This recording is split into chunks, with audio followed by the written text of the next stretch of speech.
All right, tonight we're going to cover DES. We're going to cover two presentations on it. Okay? DES says secret and public key algorithms. DES is a symmetric key algorithm. In other words, we use the same key to encrypt and decrypt. Okay? On one of the tests I do list, pick the symmetric algorithms or whatever. So this is the symmetric one. Okay?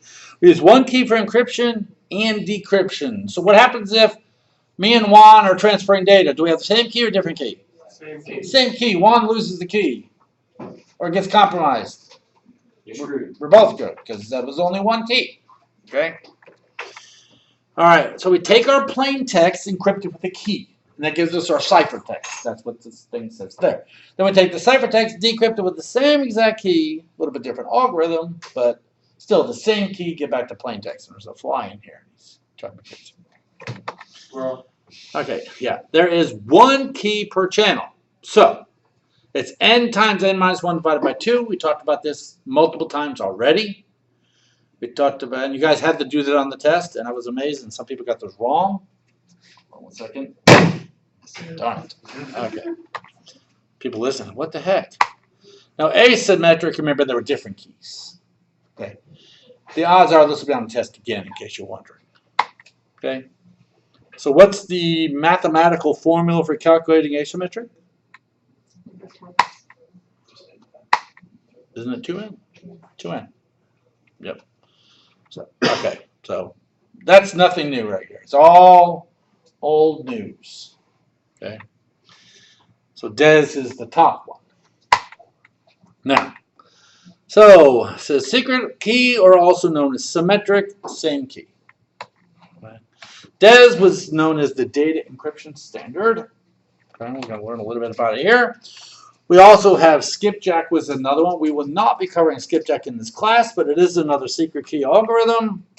AES is as well. We will be covering that near the end of this class. All these are secret or symmetric key algorithms, and so, basically it's the same key, a single key for both ways. I want to talk to Juan wants to talk to me, it's still the same key. So would that be better or worse? What do you think? What's your thoughts on that? Anybody? Better or worse for security reasons? Or I mean, which one would you think would be more secure? not? Yeah. I would think asymmetric would be secure, but this is so much faster is the reason we do it. Okay. And once we get the key there successfully, which we're going to learn about later in the class, we're okay. But yes, symmetric is much, much faster. Okay, we have a secret key. It's only known to A and B. It's the same thing here. Okay, sharing the same key. Okay, that's the same thing there. Nothing. There's just different ways of showing the formula. Nothing different there. Okay. There's some problems. Obviously, revealed keys. If I show someone my key, you do need to know some weaknesses in this. Not necessarily the problems, but you do need to know the weaknesses, which are at the end of the presentation. So, a problem is revealed keys. In other words, I showed someone the key. Well, key distribution, I have to get it to Juan somehow, wherever you could be. There's also a large number of keys. If I want to talk to Juan, I need 2 keys. If I want to talk to Sam, I need a different key, and so on and so forth. Okay. So the decree went forth to land to find a good, secure algorithm. They said we need a good one, and IBM answered it. IBM is the ones who came up with the Lucifer cipher. Okay. All right. So it's a key based on what's called a Feistel structure, means something happens, the keys are manipulated. This is a symmetric structure where encryption and decryption operations are nearly identical, just manipulating the key schedule. That's what we're using. Okay. So, did anyone watch Imitation Game again? I watched it again this weekend. Yeah. That movie's amazing. Then he's also he plays Sherlock Holmes. Yeah. Sherlock. Virginia loves it. I'm not a huge fan of it. And also Doctor Strange. Yes. All right. It's based on a Lucifer cipher. So why was it called Lucifer? Anybody know? Well, is it because of the devil? No, it's based on the demon algorithm. So the Lucifer cipher was based upon the demon algorithm. I thought it was because it was a hell of a thing to crack. No. Well, actually, the Demon algorithm was short for demonstration. IBM called it demonstration. They can only have so many letters, so it became Demon, which they thought was the devil, which then became Lucifer. But really, it was demonstration. So, yeah, it was in that book, yeah. So, nothing to do with it. Nothing to do with the devil whatsoever. Okay, it was because the algorithm was written in APL and couldn't handle the length. Okay, once you start working with different languages, it's really crazy all the different things that you can do on one can't on another. Okay, 1977, NIST came up with the thing here and developed it for general use, so that we can start using this. Okay, it was accepted as a standard. Worked both in hardware and software, so worked a lot. The algorithm is a complex combination of substitution, transposition, ciphers, or transposition functions, which we'll see. Has 64-bit plain text block and a 56-bit key. Right? Has 16 algorithms, and the same exact algorithm is used for encryption and decryption, but we'll see about that. Okay. You do need to know some of this data right there. 16-bit block, 56-bit key, 16 rounds, all that stuff. Okay? Looks pretty screwy, doesn't it? Well, we happen to have a better picture of it. Let me show you a better picture, because that first one sucks. Okay, we have what's called an initial permutation. Then we do 16 cycles. Then we undo the initial permutation. So we do something, mix it up a bunch, then undo the first thing we did. Okay? So we'd like add 2 and then multiply it. And then subtract 2. And then subtract 2. Yes. Here's how the actual cycle works. We split the left and the right into 2 pieces. We do a whole bunch to the right. We expand it. We XOR it. We go to the S boxes, the P boxes, which we're going to learn all about this in a minute. And then we XOR it back with the original left half we didn't do anything with. And then we put them all together again. Okay? We're going to talk about each one of these, so don't freak out yet. Here's a better picture. So we take our input. How big is our input? How many bit? 34. 64. 64-bit block. So we start with a 64-bit block up here as input, okay? We do something to it. We have this initial permutation. So we take our 64 bits, we do something to it, an initial permutation. Then we split it in half, okay? The left half, we don't do a darn thing to it, okay? The right half, we basically copy the right half, and it becomes the next left. But we also take it, run it through the S box or the substitution cipher. Then we also run it through the permutation cipher. And then we XOR the results of R with the original L. That becomes the next R. See how that works? Then we do it all over again. So remember, the prior R became the next L. We don't do anything to it. But the next right becomes the next left. And substitution, permutation, XOR, and so forth. We do that 16 times. Okay. Now, we go through all these different cycles. So we do it 16 times, and then we inverse the initial permutation. Whatever we did at the beginning, like Sam said, we subtract 2 or add 2. Okay. We undo what we did at the beginning, and then it's our output. Okay. You can tell I got these slides at the University of Tulsa because you can actually see their background in the back. So. Okay, so far so good? We haven't learned what those parts are in the middle yet, but we're going to see that. Here's the initial permutation. Looks like a spirograph. Y'all remember spirograph? Is anyone in here old enough for spirograph? A couple of us. So you'll see that bit 1 right here gets all the way down here to bit 40. Bit 2 goes to bit 8. Bit 3 goes way the heck over there somewhere. And so on and so forth.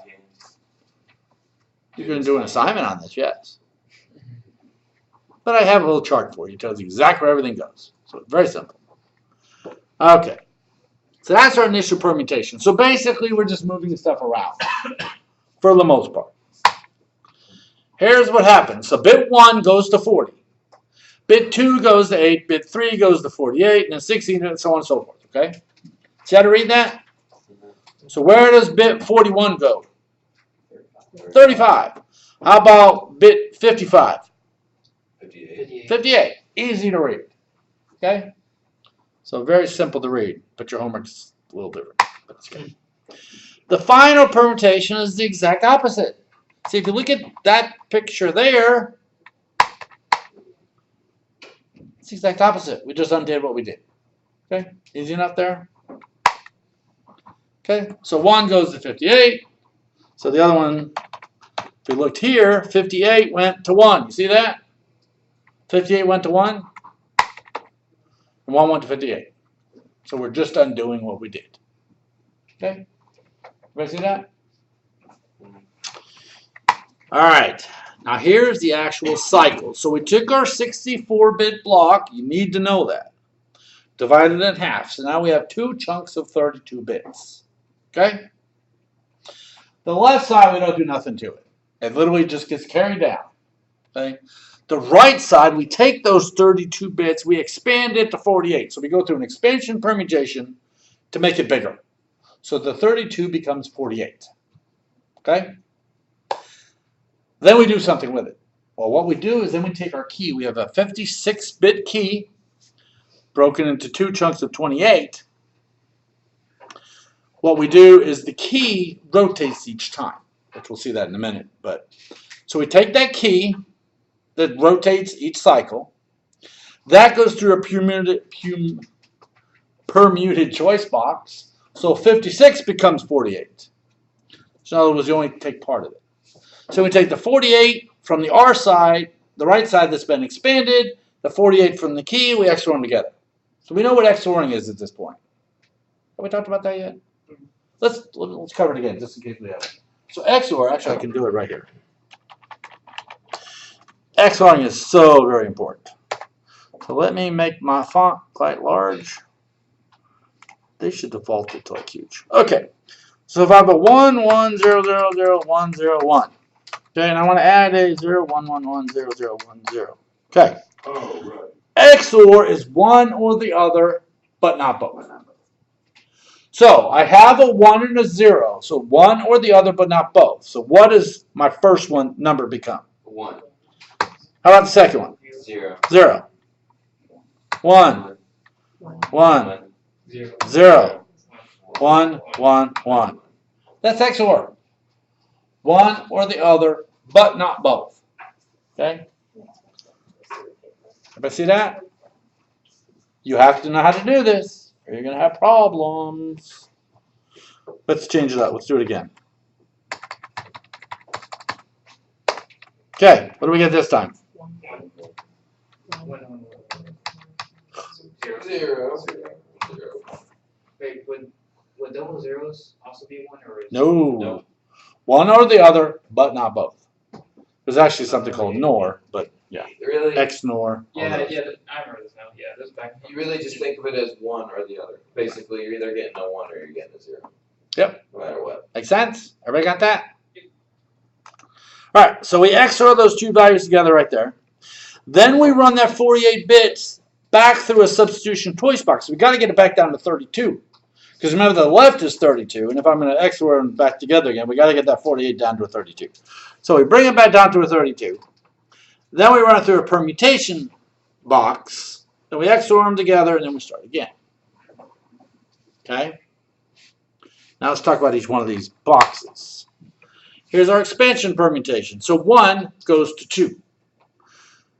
And also 48. So you see how 1 is duplicated?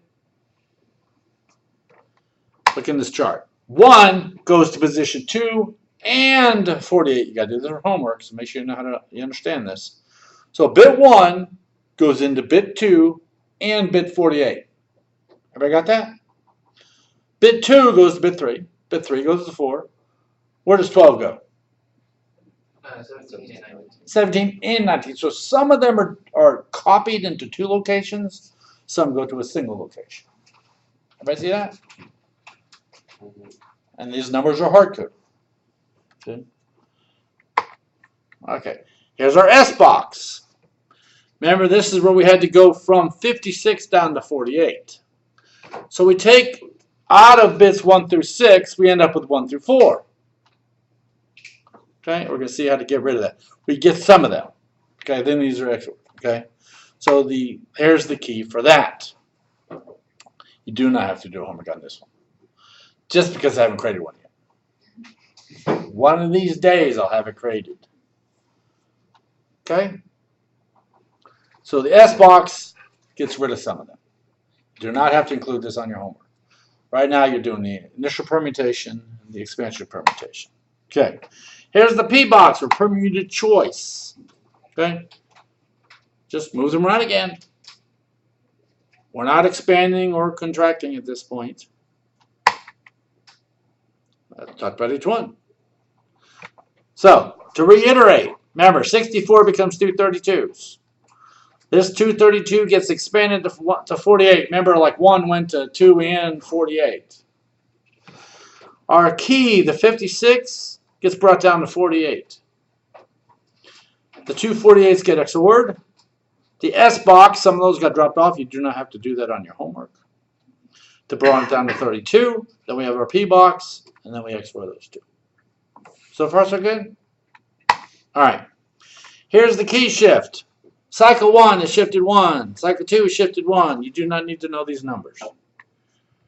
Just know that it's shifted. Okay? The choice permutation box, you'll see the 48 goes down to 32. They just chop off a few of the bits. This is the picture right here, permuted choice up here on the right. Permuted choice, 56 to 48 is that guy right there. Okay, so a few of them, I guess those weren't important. All right, hope that wasn't your paycheck or something. Okay. All right, so the encryption, you do not need to know this, as long as you understood what I just said. Basically, the left, where does left come from? Not the first time. Where does the second left come from? From the original right. Right, which is the R, the current R minus 1, so the R comes down. So, again, you do not need to know this for the test. Decryption is basically backwards. Okay? All right. Some security issues. You need to know these. There's a design problem. First of all, it's designed on secrecy. Is secrecy a good thing? Yeah and no. The problem is, we'll say IBM. Okay, IBM did design this. What happens if the designer was an idiot? Okay, or made a problem? They're not sharing it with the world. So maybe no one ever found the problem. Okay? So, the rationale for the S boxes, P boxes, and key transformation was never released. We don't know why they did it. Why did they just drop off certain bits? Were they not important? Did they not like them? Were they racist bits? I don't know. So congressional inquiry exonerated the NSA, but we still don't know why. Okay. Design flaws. The NSA released information about the S boxes. No S box is a linear function of its input. So no S box is a linear function of what it received. So are they manipulating it to prevent that? By preventing that, is that an issue? It's kind of like a random number. Could I make a test, a multiple choice test, where all answers are C? Yes. Randomly, yes. But if I was to look at my test that was randomly generated and then manipulate the answers, then they're no longer random. You see what I mean? So by manipulating the input to the S box and output, so they're really not sure of what the heck, okay? Changing one S box input changes at least 2 output, which is good, okay? They were chosen to minimize the differences between the number of 1s and 0s when any single input bit is held constant. So, I don't know. Number of iterations. After 16 cycles, is that enough, or is 16 sufficient? Experts indicate that 8 cycles are sufficient. It's like when you're shuffling cards, how many times do you shuffle? 16 enough? 8 enough? They're saying 8 has manipulated enough where it should be fine. Okay? Key length. It says Lucifer, the IBM, was originally 128-bit key. This is only 56 bits. So years ago, they basically can be broken. Okay? They broke in what, 22 hours? Yeah. January 1999, they broke it in 22 hours and 15 minutes. Who knows how fast it would be broken now? I don't know. They will not recertify it, so we have other ones now. Okay. What did they, $20,000 per solution in computer time, which is actually not that much money if you want it. Some weaknesses. Complements is an issue. So, if we have a certain key in plain text, it produces a certain output. Well, if we get the opposite of it, the complement of it, it actually produces the complement, which is not a big problem, but why does it? Why does it do that? Weak keys. There are certain keys that are bad. You just need to know complements. You need to know weak keys. Okay? Semi-weak keys. Multiple keys can decrypt a message. Is that good? No, you would only want one key to decrypt the message. Here's some weak keys. Maybe a key that's a bunch of zeros in it or a bunch of ones in it. I mean, it'll be stupid anyway. But we have people who pick keys 1, 2, 3, passwords 1, 2, 3, 4, 5. So we think it's stupid, but people still do it to this day. Put their answers on the keyboard. Yes, they do. Here's some semi-weak key pairs. Again, there's you'll see patterns here. Okay. All right. Design weaknesses. Expansion permutation repeats first and fourth bit for every 4-bit series, crossing bits from neighboring 4-bit series. When you actually look at them, you'll see there's a pattern in them. There is. S-box, S4 derives the last 3 outputs, so just say design weaknesses is what you need to know. Okay. So 2 different carefully chosen inputs to the S-box can produce the same output, which, if we remember a couple slides earlier, says it was made specifically to not allow that to happen, yet it does happen.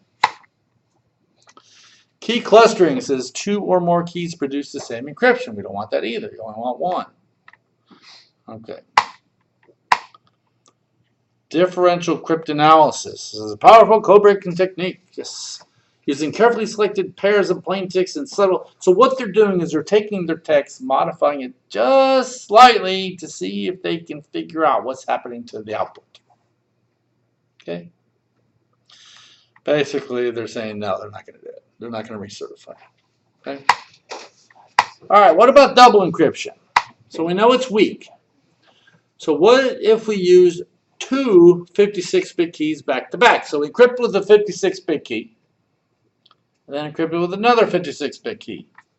Do we have 112-bit? So we took a message, encrypted with key 1, then encrypt that with key 2. So is it twice as strong? Okay. So 56 bits, 256 possibilities. 2, is it 112? No, it's actually only 57. Okay. It is. It is. It really is. Yep. So if you encrypt it with 56 and encrypt it with 56 again, it's just doubling the 50. It's not making it 112. Remember, 57 is twice as much as 56. Because remember, 2 to the 3rd is 8. 2 to the 4th, it goes on from there. So, keeps going up. Okay. That's our first slide. Okay. We got one more. Any questions on this slide before I stop? Okay.